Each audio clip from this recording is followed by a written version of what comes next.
Hi hello and welcome back to my YouTube channel. ഇന്ന് ഞാൻ unbox ചെയ്യുന്നുണ്ടല്ലോ. വീട്ടിൽ അഗർബത്തിയൊക്കെ കത്തിക്കുന്ന എല്ലാവർക്കും ഭയങ്കരമായിട്ട് ഇഷ്ടപ്പെടുന്നൊരു പ്രൊഡക്റ്റാണ് ഇത്. ഒരു വുഡൻ അഗർബത്തി ബോക്സാണ് കേട്ടോ.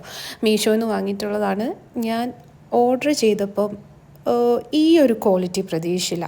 അടിപൊളിയായിട്ടുള്ള പ്രൊഡക്റ്റാണ് കേട്ടോ. ആ കറുത്ത കാണുന്നത് ഞാൻ ഓൾറെഡി വന്ന ആവേശത്തിൽ ഒരു അഗർബത്തി കത്തിച്ച് നോക്കിയതാണ്. നോട്ട് അഗർബത്തി, ഇറ്റ്സ് സാമ്പ്രാണി വെക്കൂലേ, അതിൻ്റെയാണ് കേട്ടോ. അടിപൊളിയാണ്. 104 രൂപയായിരുന്നു ഞാൻ വാങ്ങിച്ചപ്പോൾ ഉണ്ടായിരുന്നത്. 104 രൂപ എന്ന് പറഞ്ഞിട്ടുണ്ടെങ്കിൽ എനിക്കൊരു 80 to 90 ഉള്ളിൽ കിട്ടിയിട്ടുണ്ട് കേട്ടോ. ഇങ്ങനെ നമ്മൾ സാമ്പ്രാണി കത്തിക്കുക, അതിൻ്റെ ഉള്ളിൽ വെക്കുക, ജസ്റ്റ് ഒന്ന് അടച്ച് വെക്കുക, അത്രയേ ഉള്ളൂ. അടിപൊളിയാണ്. ആ ഫുൾ ഹോൾസിൻ്റെ ഉള്ളിൽ കൂടെ ഇങ്ങനെ പുക വന്നുകൊണ്ടേ ഇരിക്കുക. അത് ആ നല്ല മണവും കൂടെ ഉള്ള പുകയാകുമ്പോൾ നമുക്ക് ഭയങ്കരമായിട്ട് ഇഷ്ടമാവും. അഗർബത്തി സാമ്പ്രാണിയൊക്കെ കത്തിക്കുന്ന ഇഷ്ടമുള്ള എല്ലാവർക്കും ഇഷ്ടമാവുന്നൊരു പ്രൊഡക്റ്റാണ്. നല്ല വുഡിൻ്റെ പ്രൊഡക്റ്റാണ് കേട്ടോ. നല്ല ക്വാളിറ്റി ഉണ്ട്. ഈ ഒരു പൈസയ്ക്ക് ഇതിൻ്റെ അപ്പുറം ഒരു ക്വാളിറ്റി മീഷോയ്ക്ക് എന്തായാലും തരാൻ പറ്റത്തില്ല. അപ്പോൾ എല്ലാവരും ഒന്ന് ട്രൈ ചെയ്ത് നോക്കുക. ലിങ്ക് ഞാൻ കൊടുത്തേക്കാം. Tata bye.